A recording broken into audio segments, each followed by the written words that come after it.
Haleluya Tuhan. Rasanya ingin forever and ever, selama-lamanya sujud menyembah. Sungguh Kau indah. Saat kami menyembah, kami dapat merasa betapa indahnya Tuhan. Sekarang waktunya firman dibagikan, agar akal budi kami diisi dan diperbaharui. Berikan kepada kami roh disiplin yang tinggi, tiap hari bahkan tiap pagi. Kami mencari wajah-Mu dulu. Dan malam hari ini waktu kami live saat teduh, hamba-Mu berdoa supaya Engkau memberikan roh pengajaran, agar Engkau memperjelas kepada kami apa yang jadi kehendak-Mu tahun ini bagi setiap kami dan bagi keluarga saat teduh. Sampaikan sabda-Mu, sembunyikan hamba-Mu di balik salib-Mu di dalam nama Yesus. Haleluya. Amin. Amin. Di tahun yang baru ini, kita harus membangun kebiasaan yang baru pula. Kebiasaan orang-orang yang menang di dalam Tuhan. Kebiasaan seorang yang lebih dari pemenang. Semua dimulai di pagi hari. Sadarkah Anda, menang kalah sepanjang hari itu ditentukan pada pagi harinya. Karena itu saya berikan judul khotbah saya, renungan singkat, membangun kebiasaan baik di pagi hari. Sekalipun sekarang ini saat teduhnya petang hari, tapi saya mempersiapkan tiap pagi agar Anda menyapa Yesus dulu. Keluarga saat teduh, I love you. Saya ingin Anda punya kebiasaan seorang yang menang di dalam Tuhan. Sebab saya percaya seharianmu sepanjang hari itu akan menjadi adventure, menjadi petualangan dengan Tuhan Yesus. Akan menjadi kesaksian hidup bagaimana Tuhan menuntun, memimpin umatnya dari kemenangan pada kemenangan, dari kemuliaan pada kemuliaan. Kita belajar dari Daud dulu. Ada beberapa ayat, nanti akan kita buka, flip the Bible. Ada beberapa dari ayat-ayat lain juga. Kita mulai dengan Mazmur pasal 5 ayat 1-5 dulu. Di Alkitab kita judulnya doa pada pagi hari. Untuk pemimpin biduan. Dengan permainan suling, Mazmur Daud. Ayat 2, berilah telinga kepada perkataanku ya Tuhan, indahkanlah keluh kesahku. Perhatikanlah teriakku minta tolong, ya Rajaku dan Allahku, sebab kepadamulah aku berdoa. Tuhan, pada waktu pagi Engkau mendengar seruanku. Pada waktu pagi aku mengatur persembahan bagimu dan aku menunggu-nunggu. Sebab Engkau bukanlah Allah yang berkenan kepada kefasikan, orang jahat tak akan menumpang padamu. Ini adalah Mazmur paginya Daud. Ternyata Daud itu was a morning person. Dari ayat ini kita bisa mengambil kesimpulan bahwa Daud itu adalah seorang yang bangun pagi. Bangun pagi bukan untuk olahraga dulu, bangun pagi bukan langsung pergi kerja, tapi dia bangun pagi untuk berdoa, sebab pada waktu pagi ia mengatur persembahan bagi Tuhan dan dia menanti-nanti. Untuk pemimpin biduan, ayat 1. Ya, ayat 1 itu ada kata-kata untuk pemimpin biduan. Berarti, to be a leader, you have to be an early person. Menjadi seorang pemimpin dalam rumah tangga misalkan, seorang ayah alangkah baiknya sebagai imam dalam keluarga, bangun lebih awal daripada anggota keluarga yang lainnya yang dia pimpin. Untuk bersyafaat dulu, bukankah pendoa syafaat itu masuk dulu ke hadirat Allah? 100 meter di depan yang lainnya. Kalau Anda adalah ibu rumah tangga, biasanya bangun pagi, mempersiapkan apa? Mempersiapkan makanan, hidangan, mempersiapkan anak-anak sekolah kalau anak-anaknya masih di bangku sekolah. Mempersiapkan juga sarapan untuk suaminya yang mau pergi ke kerja. Tapi jangan lupa, hai ibu-ibu, yang pertama kau lakukan haruslah mencari wajah Tuhan. Sebelum Anda mempersiapkan makan pagi atau sarapan, sebelum suami Anda pergi ke kantornya, siapkan dulu hidangan, yaitu pujian penyembahan untuk suami sorgawimu, yaitu Yesus Kristus, mempelai pria gereja.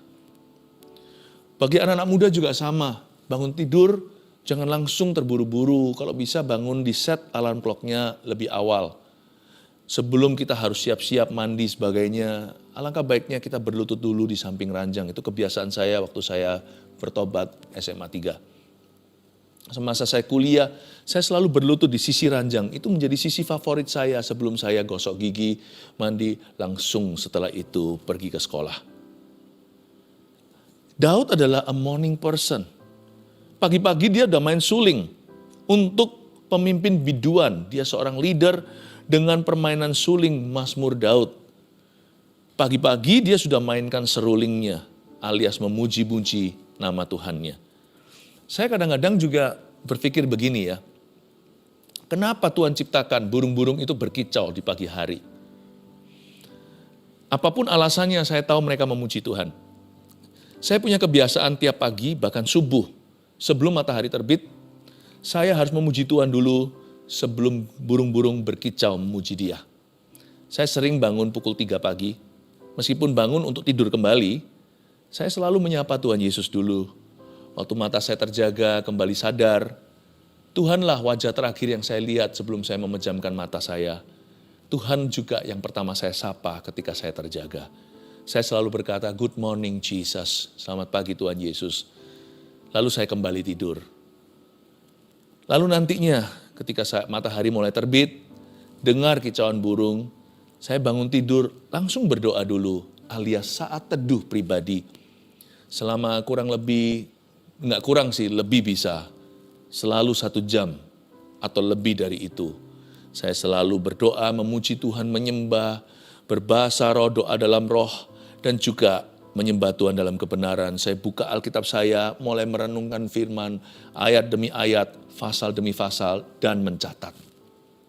Itu kebiasaan saya every morning. I'm a morning person seperti Daud. Sana saya seorang leader, belum lagi sebagai gembala yang memimpin jemaatnya, belum lagi sebagai seorang penginjil yang memimpin jiwa-jiwa. I have to wake up earlier, saya harus bangun lebih awal, lebih pagi dari yang lainnya untuk mencari wajah Tuhan dulu. Dan mendengar suaranya, supaya saya bisa tuntun orang lain juga. Kalau enggak saya tuntun mereka pakai apa? Karena saya tidak mempunyai semua sumber daya sorga. Itu semuanya ada pada Allah. Saya hanyalah saluran, makanya saya harus masuk dulu ke hadirat Allah. Bukankah roti yang kita berikan kepada tetangga kita, itu loh orang yang ngetuk-ngetuk pintu dalam perumpamaan Yesus. Mereka minta roti. Sebenarnya itu mereka meminta Roh Kudus, mereka meminta firman. Kita ini kan hanyalah meminjam roti itu. Bukan kita yang punya, Allah lah yang punya segalanya. Makanya orang yang masuk ke hadirat Allah itu pasti dipinjami sesuatu. Pasti mereka memperoleh sesuatu dulu untuk mereka pinjamkan kepada dunia. Untuk mereka salurkan sebagai channel, sebagai bejana yang Tuhan pakai, sebagai alat di tangannya. Untuk pemimpin biduan, God wants to use you as a leader. Di dalam dunia kerjamu juga, hikmat-hikmat akan mengalir deras. Sebelum problema sampai ke mejamu, solusinya sudah Tuhan beri di pagi hari. Dengan permainan suling, lewat memuji menyembah, Tuhan bertata di atas pujian umatnya. Ketika Tuhan bertata di atas pujian, berarti Tuhan mengatasi hidup kita. Tuhan mengatasi semua permasalahan kita itu di pagi hari. Tuhan mengatasi semua yang bisa terjadi hari ini. Tuhan sudah berikan semua tool, semua alatnya di tanganmu. Semua terjadi dini hari. Saat pagi hari ku datang lagi, merendahkan hati, merendahkan diri dan memuji namanya. Ayat 2, berilah telinga kepada perkataanku ya Tuhan, indahkanlah keluh kesahku, perhatikanlah teriakku minta tolong, ya Rajaku dan Allahku sebab kepadamulah aku berdoa.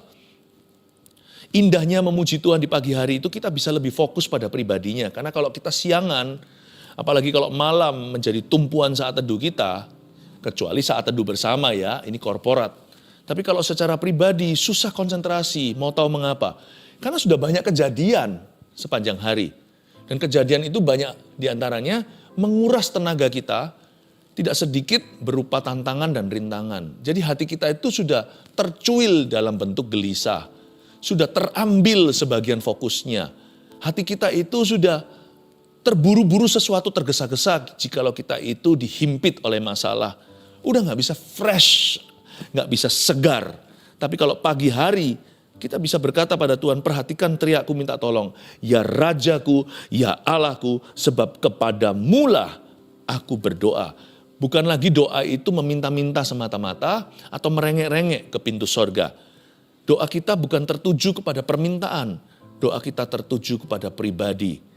Ya Allahku, ya Rajaku, sebab kepada mula aku berdoa. Doa kita tertuju kepada Tuhan, lebih tepatnya kepada pribadinya. Enak gitu loh di pagi hari itu. Fokus kita itu kepada who He is, not only what He can do. Bukan hanya fokusnya kepada apa yang Tuhan sanggup lakukan untuk kita, tapi fokusnya lebih kepada pribadinya. Dia itu siapa? Nanti kalau siangan, fokusnya malah bergeser. Bukan lagi kepada apa yang Tuhan sanggup lakukan, tapi apa yang Tuhan harus lakukan. Karena kita sudah terpaksa, karena kita sudah terpepet dengan masalah. Tapi kalau pagi itu segar, kita bisa fokusnya kepada siapa Tuhan dalam hidup kita. Mazmur 23, Tuhan adalah.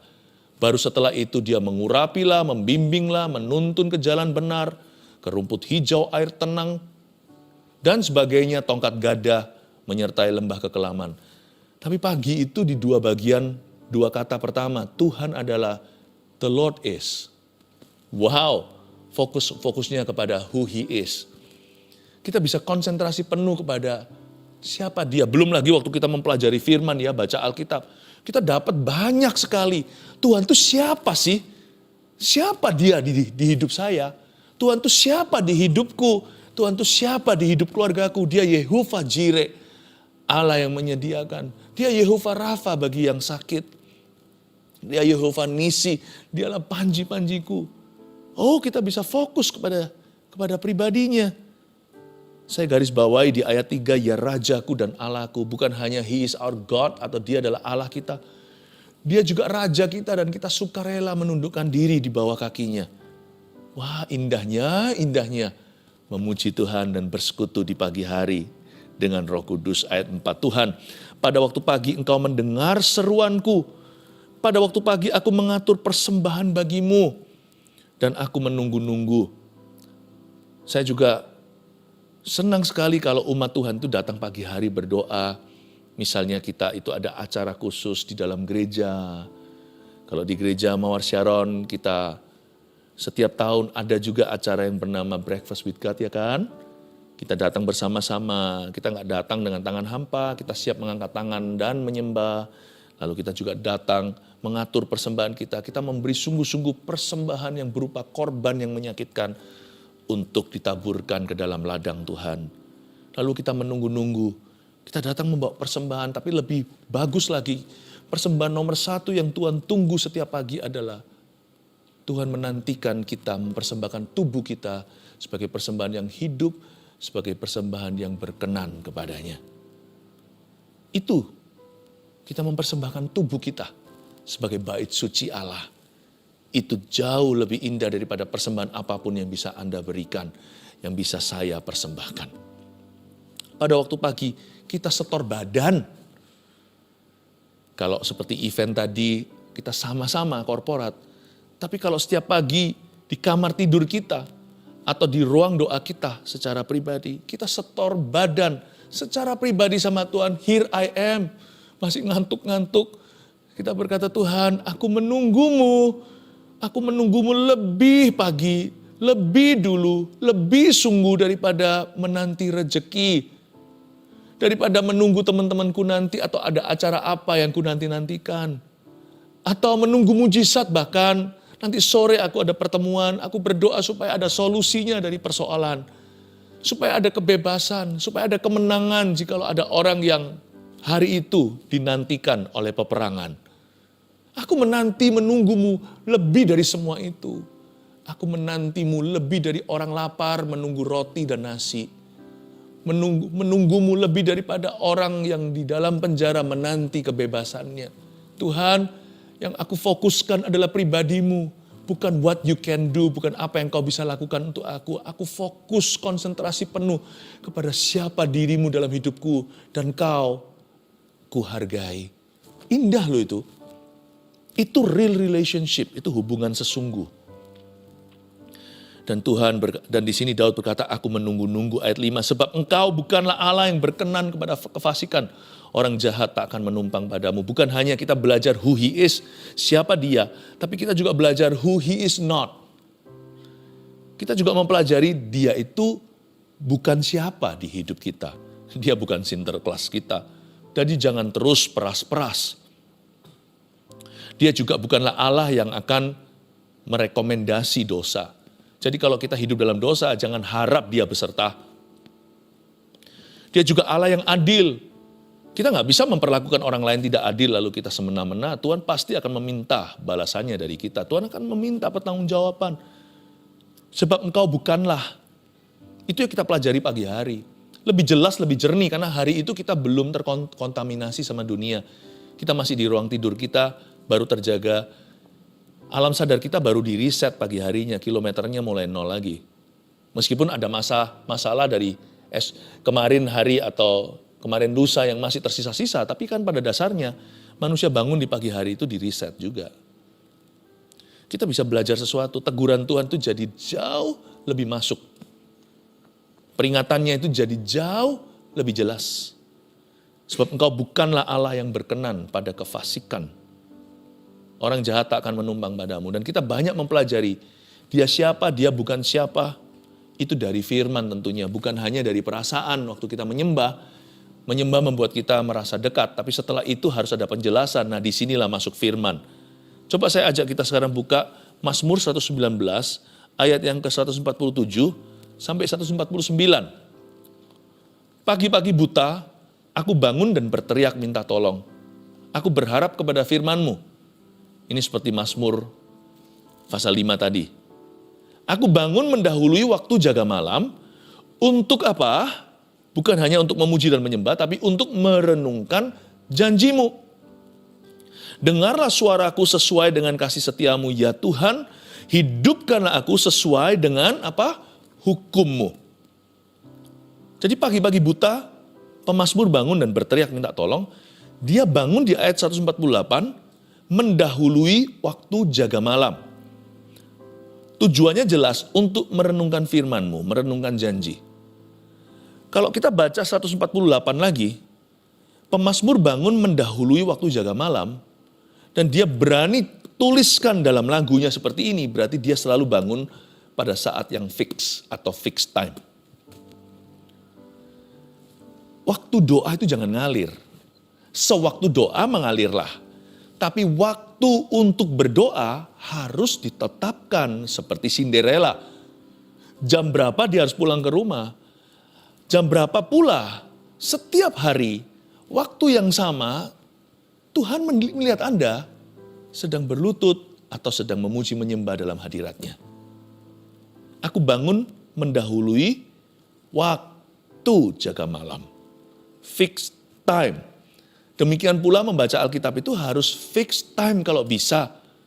Tiap hari itu biasakan dirimu punya disiplin yang tinggi. Yaitu punya waktu yang sudah bukan disisihkan ya. Waktu yang diunggulkan. Jangan kasih Tuhan waktu sisi atau waktu sisa. Waktu yang memang di-sacrifice atau dikorbankan.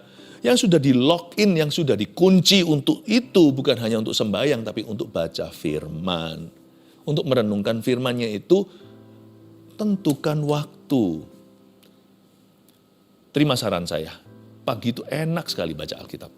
Benar, enak sekali. Malam juga enak sih setiap waktu, tapi pagi itu hati kita lebih gampang konsentrasi. Apa yang malam bisa, kalau kita baca malam itu dengan fix waktu segitu 2 pasal itu pagi bisa masuk 4. Misalkan Anda perlu 5 menit untuk bisa mengerti 1 ayat. 5 menit di pagi hari sudah bisa mengerti 4 ayat. Bisa merenungkan dengan sungguh-sungguh. Aku bangun mendahului waktu jaga malam untuk merenungkan janji-Mu. Dengarlah suaraku sesuai dengan kasih setia-Mu ya Tuhan. Ini harapan pemazmur pagi hari waktu baca Alkitab. Hidupkanlah aku sesuai dengan hukum-Mu. Biarkan semua ayat-ayat yang kubaca ini logos atau firman tertulis ini. Hidupkan Tuhan, jadikan rema. Rema itu artinya firman yang melompat, firman yang meloncat, firman yang dihidupkan. Dari firman tertulis menjadi firman yang seolah-olah langsung hari itu muka dengan muka diucapkan Tuhan Yesus dari mulutnya ke dalam hidupmu. Wow, hidupkan aku sesuai dengan hukum-Mu. Bukan hanya aku membaca ayat, tapi aku akan mengalami kuasa ayat ini. Bukan hanya aku baca Alkitab, aku akan mengalami penggenapan janji. Haleluya. Ini powerful loh. Ini luar biasa. Inilah kebiasaan baik yang harus dibangun oleh setiap orang yang mau jadi lebih dari pemenang. Inilah kebiasaan seorang spiritual champion. Inilah kebiasaan seorang juara rohani. Dan kalau secara roh Anda juara, secara realita nanti dalam kehidupanmu, Anda akan melihat terobosan-terobosan Tuhan. Sebab semua yang kelihatan ini terjadi dari apa yang tidak kelihatan. Yang nggak kelihatan itu juga adalah hidup doamu. Nanti di alam nyata kita akan mengalami pembelaan dan penyertaan Allah. Menang kalah ditentukan pagi hari. Mari kita membangun kebiasaan baik di pagi hari. Kita baca satu lagi ayat, sekarang lompat Yosua pasal 1 ayat 8. Bukan hanya kita itu memuji menyembah pribadinya dan luangkan waktu, tapi kita juga harus siapkan hati kita sepanjang hari untuk peka. Pakai pikiran juga, jangan hanya pakai perasaan. Logikanya juga dipakai, tapi kali ini logika yang sudah diisi sama firman sudah menjadi akal budi yang diperbaharui. Jadi nggak mikirnya lagi menentang tuntunan Allah. Kadang-kadang pikiran kita itu bisa menentang loh, nggak masuk akal Atau selalu ada sanggahan dari pikiran. Tuhan berkata A, kita berkata, tapi nggak mungkin bisa. Tapi nggak masuk akal Tuhan. Tapi aku belum siap dan sebagainya. Selalu penuh alasan. Tapi kalau akal kita ini sudah dimiliki sama Tuhan, sudah dipenuhi Roh Kudus dan dipenuhi firman, akal budi kita itu malah jadi strategi. Gimana menentukan langkah iman, bukan lagi menyanggah Tuhan atau serba beralasan. Tapi sudah bisa digunakan untuk mendatangkan kerajaan Allah dalam kehidupan kita sehari-hari. Kalau Tuhan berkata begini, hati kita sudah lembut kan, kita sudah menerima. Lalu pikiran kita jadi peka. Kita bisa memikirkan anak tangganya untuk ke sana. Dan bisa ketemu aja tuh kunci-kuncinya. Luar biasa diberikan pikiran brilian. Hatinya kalau sudah Daud memuji-muji Tuhan, pikirannya jadi pikiran Sulaiman, jadi pikiran Salomo, pikiran yang jenius untuk bisa mendatangkan kebaikan. Akal budi kita jadi peka, bukan hanya hatinya. Yosua pasal 1 ayat 8 bunyinya, janganlah engkau lupa memperkatakan kitab Taurat ini, tetapi renungkanlah itu siang dan malam, supaya engkau bertindak hati-hati sesuai dengan segala yang tertulis di dalamnya.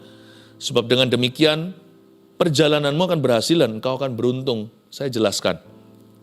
Setelah otak kita, hati kita diisi sama Roh Kudus, pikiran kita dengan firman, janganlah engkau lupa memperkatakan kitab Taurat ini. Ya kan? Tetapi renungkanlah itu siang dan malam. Ini yang membuat hati diisi firman. Lalu nggak berhenti di situ. Sebab supaya engkau bertindak hati-hati sesuai dengan segala yang tertulis di dalamnya. Ini sepanjang hari. Bertindak hati-hati sesuai dengan apa yang kita baca di pagi hari. Sebab dengan demikian perjalananmu akan berhasil. Perjalanan kemana sih? Sepanjang hari itulah perjalananmu, sekalipun kita nggak keluar kota. Hari itu adalah petualangan dengan Tuhan. That day is your spiritual journey. Hari itu adalah perjalanan spiritualmu bersama dengan Tuhan Yesus. Baik di kantor Anda, di dunia kerja, menghadapi semua persoalan yang di depan, di keluarga Anda dengan semua tantangannya, di dalam pelayanan, dan semua tanggung jawabnya, seharian itu merupakan perjalanan panjang dengan Tuhan. Menangkala kunci di pagi hari, dan apa yang membuat, dan apa yang kita alami seharian itu, ditentukan bagaimana kita berdiri dalam hadirat Allah pagi harinya. Tahukah, otak kita diisi firman, hati diisi Roh Kudus. Jangan berhenti sampai sana. Perjalananmu akan berhasil dan engkau akan beruntung. Makanya itu, pakai hati. Pakai juga pikiran. Saya suka kata, supaya engkau bertindak hati-hati. Bahasa Indonesia itu penuh rahmat, penuh hikmat. Saya suka kata hati-hati. Karena supaya kita hati-hati, tidak ceroboh atau tidak gegabah, seseorang perlu menggunakan double hati, ya kan? Saya suka sekali kalau misalkan mama berkata sama anaknya mau nyebrang jalan, nak, hati-hati ya. Nyebrang itu pakai hati, hati-hati di jalan. Semoga di jalan kamu selamat, tapi juga Tergantung kamu loh selamat atau tidak. Nak, hati-hati itu artinya pakailah hatimu yang pertama, yaitu hati sungguhan. Pakai insting, pakai perasaan. Kalau kamu lihat ada nggak beres sama orang itu, atau nggak srek masuk ke area tertentu, jangan masuk ya nak. Kemungkinan ada orang jahat di sana. Anjing aja lo punya insting. Kelihatan orang jahat dia sudah jenggong-jenggong. Sebentar lagi perkara buruk terjadi sungguhan kan di neighborhood itu, di tetangga itu. Ternyata orang itu adalah seorang kriminal. Manusia juga diberi Tuhan hati untuk bisa merasakan. Nggak semuanya itu punya rasionya. Nggak semua punya rumusnya. Aku nggak srek aja. Nggak srek aja. Karena itu jangan bicara kepada orang yang tidak kau kenal, hai anak kecil. Tapi juga pakai otak kita. Hati kedua adalah pakai kalkulasi. Pikirkan, pakai akal budi, pakai akal sehatnya. Pakai akal sehatnya istilahnya. Hati-hati demi supaya kita itu aman dan selamat. Pakai double hati. Yang pertama pakai perasaanmu. Yang kedua pakai pikiranmu. Pakai akal sehatmu. Kalau begini sama begitu, sesuatu nggak beres deh. Atau kalau kita lihat ini srek, di hati srek, masuk dalam kalkulasi, masuk dalam perhitungan. Puji Tuhan, lalu jalan. Jalan kita melihat keberuntungan. Perjalanan kita berhasil dan hidup kita beruntung. Saya kasih 3 poin sebagai summary atau sebagai kesimpulan dari apa semua tadi yang kita baca ayat-ayat di sini dan sana. Bagaimana kita membangun kebiasaan baik di pagi hari? Nomor 1, selalu mulai hari dengan memuji dan menyembah pribadinya. PAW di pagi hari itu indah. Praise and worship. Memuji dan menyembah Tuhan. Mungkin Anda berkata, aku tidak bisa nyanyi. Nyanyi sendiri kan nggak apa-apa. Fales pun kan Tuhan tidak masalah. Karena waktu kita nyanyi, kita pasti diberkati dengan nyanyian kita. Dan Tuhan bertahta di atasnya. Aku nggak bisa main musik. Kan kita bisa mainkan musik. Saya pernah tanya seorang teman saya, dia bercanda. Saya bilang, kamu bisa musik nggak? Saya nggak tahu dia bisa nggak. Dia berkata, oh bisa. Apa? Main, saya bisa musik. Yaitu dengarkan musik. Kan bisa kita setel. Sekarang HP kita selalu ada apps-apps. Mainkan musik itu sudah convenient, udah mudah sekali untuk diakses. Anda bisa bersama-sama menyanyi.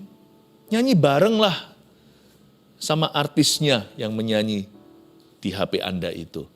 Anda bisa ikut menyanyi sama-sama, memuji Tuhan. Kompilasi lagu Saat Teduh ini menjadi favorit banyak orang.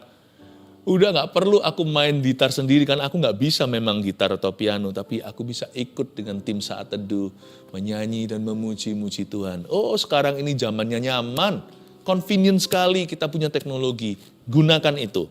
Jangan gunakan untuk hal-hal yang salah atau berdosa, gunakan untuk memuji Tuhan. Mulai harimu dengan setel lagu, mulai harimu yang bisa main musik dengan mainkan alat musikmu.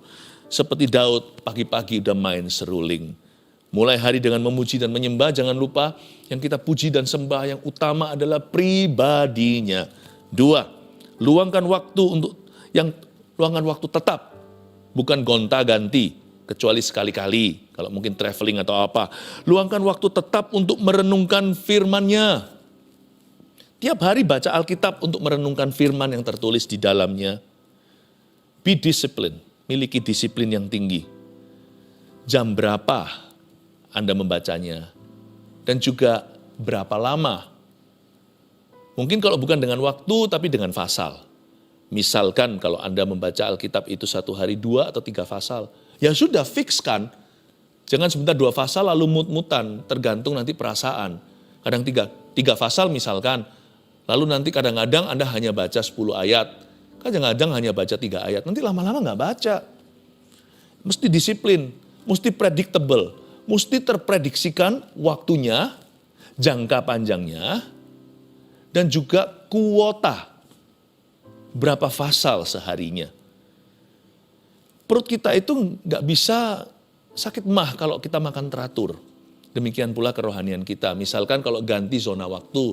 Contohnya jika saya traveling, saya mengunjungi gereja kami, bahkan yang lintas benua. Di jam tertentu yang biasanya saya makan ya, secara fisik aja, perut saya bisa menuntut loh. Tapi secara rohani juga sama. Kenapa saya ingin sekali berdoa? Kenapa saya ingin sekali baca Alkitab? Ternyata kalau dilihat jam tangan saya, oh ini di Indonesia pagi hari waktu saya sarapan rohani. Karena itu tetapkan waktu, luangkan waktu tetap untuk merenungkan firman-Nya. 3, siapkan hati dan pikiran untuk mentaati tuntunannya. Sepanjang hari itu yang peka. Setelah kita baca Alkitab, setelah kita menyembah di pagi harinya, seharian itu petualangan. Coba Anda timbang-timbang setiap keputusan. Yang mana kira-kira baik di mata Tuhan. Yang mana merupakan kehendak Tuhan. Yang mana kayaknya tuntunan Roh Kudus. Sekalipun kita nggak bisa tahu 100%. Tapi kalau kita sudah diisi pada pagi harinya, kita akan semakin peka di siang harinya. Makin siang, makin malam, makin peka loh. Sebab anggur itu semakin matang fermentasinya di dalam diri kita atau urapan. A spirit-led life is a successful life. Hidup yang dituntun Roh Kudus adalah hidup yang sukses dan berhasil serta menguntungkan. Siapkan hati dan pikiran untuk mentaati tuntunannya. Setelah kita keluar dari ruang doa kita, jangan berhenti untuk berjalan dengan Tuhan. Malah justru buka mata, buka hati, buka pikiran. Di dalam setiap keputusan, segala aktivitasmu, coba kita itu merekah. Jikalau kita tidak tahu pasti, kita merekah secara peka. Yang mana kehendak Tuhan jikalau itu bukan tentang benar atau salah. Kalau jelas-jelas hitam atau putih, kalau jelas-jelas itu dosa ya sudah nggak usah tanya lagi sama Roh Kudus. Itu sudah tertulis dalam firman Allah. Kalau sudah firman katakan jangan dilanggar ya kan. Tapi kalau sesuatu yang sifatnya kebijakan yang dibuat bukan betul atau salah, bukan right or wrong, saya berdoa pagi hari itu akan berguna untuk menentukan setiap keputusan dalam kepekaan. Mulai hari dengan memuji menyembah pribadinya, luangkan waktu tetap untuk merenungkan firman-Nya, dan siapkan hati dan pikiran untuk mentaati tuntunannya. Sekalipun sekarang, waktu kita live ini malam hari, izinkan kami menyanyikan lagu tentang pagi hari, mempersiapkan besok pagi ya. Lagu ini bunyinya begini. Saat pagi hari, ku datang lagi, menghadap Tuhan dan rendahkan diri, mengucap syukur buat hari yang Kau beri, memuji Tuhan dengan sepenuh hati. Ku sembah Kau, Allah Maha Kudus. Ku tinggikan Allah Maha Tinggi. Ku serahkan tubuh jiwa rohku dalam pimpinanmu Tuhan.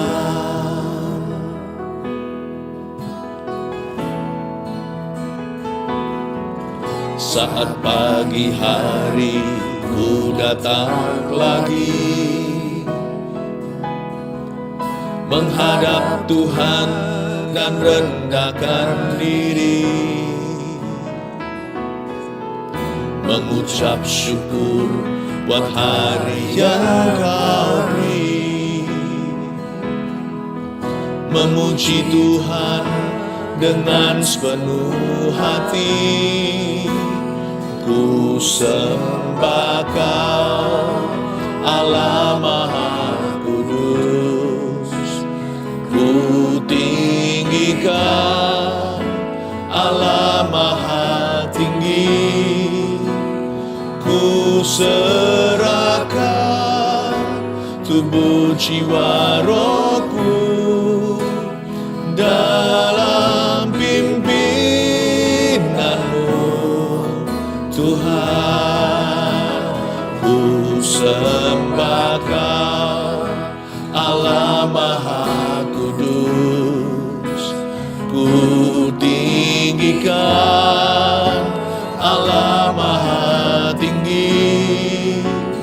Ku serahkan tubuh jiwa rohku dalam pimpinanmu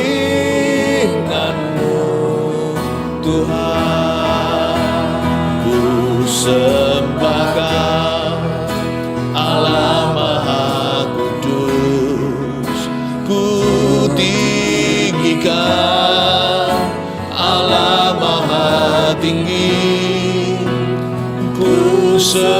serahkan tubuh jiwa rohku dalam pimpinanmu. Tuhan, ku serahkan tubuh jiwa rohku, serahkan tubuh jiwa rohku dalam pimpinanmu. Tuhan, dalam pimpinanmu Tuhan, pimpinanmu Tuhan, dalam pimpinanmu Tuhan. Hamba-Mu berdoa agar keluarga Saat Teduh Kau berikan roh doa khususnya di pagi hari. Ada beberapa di antara kami ya Tuhan yang kurang bisa bangun pagi hari. Meskipun doa di siang malam juga sama Tuhannya. Tapi hamba berdoa supaya Kau berikan disiplin lebih tinggi khususnya orang-orang muda. Supaya lebih bisa bangun pagi hari. Para pekerja supaya tidak struggling, tidak bergumul bangun pagi. Hamba berdoa di dalam nama Yesus berikan excitement atau gairah setiap pagi. Rasanya gak sabar mau sapa Yesus. Hamba minta hadirat-Mu setiap pagi selalu segar, menuntun, memberi pewahyuan bagi setiap umat-Mu yang mencari wajah-Mu. Biar orang-orang yang mencari-Mu saat subuh bahkan ya Tuhan, mencari wajah-Mu, mereka juga ketemu tangan-Mu, ketemu pertolongan-Mu sepanjang hari petualangan dengan Tuhan. Perjalanan mereka beruntung dan diberikan keberhasilan. Terima kasih Tuhan, terpujilah nama-Mu. Haleluya. Ulurkan tangan ke depan. Saya berdoa untuk setiap kebutuhan. Tuhan, kami tumpang tangan bersama-sama atau bergandeng tangan dengan iman. Untuk setiap kebutuhan yang tertuliskan di live chat dan di komentar. Tuhan Maha dengar doa. Dengarkan doa ya Tuhan Yesus petang hari ini, saat ini. Saat kami memuji menyembah pribadi-Mu. Ingat umat-Mu yang bergumul dengan sesuatu. Sembuhkan mereka yang sakit Bapa. Lawat mereka yang sedih. Hiburkan. Dan Tuhan Yesus angkat mereka dari lumpur dosa. Ampuni dosa mereka. Ampuni dosa kami ya Bapa. Dan setiap orang yang punya masalah dalam pekerjaan dan keuangan Tuhan, tunjukkan pertolongan Tuhan. Tunjukkan kekuatan-Mu. Kau sanggup mencabut mereka keluar dari perangkap burung hutang piutang itu di dalam nama Yesus. Terima kasih Roh Kudus. Turunkan tangan. Ada hikmat marifat yang saya dapat. Ada satu orang yang merugi company-nya tahun ini waktu tutup buku. Anda sedih sekali padahal Anda berdoa dan Anda tidak merasa bahwa terjadi kerugian. Tapi kok terakhir di semester terakhir, 3 bulan terakhir ini kok tiba-tiba yang namanya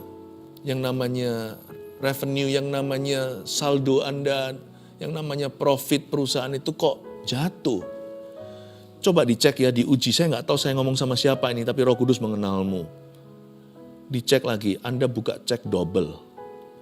Dan kalau Anda minta sama orang yang menerima cek itu, dia nanti akan refund atau kembalikan. Tuhan akan menyertai.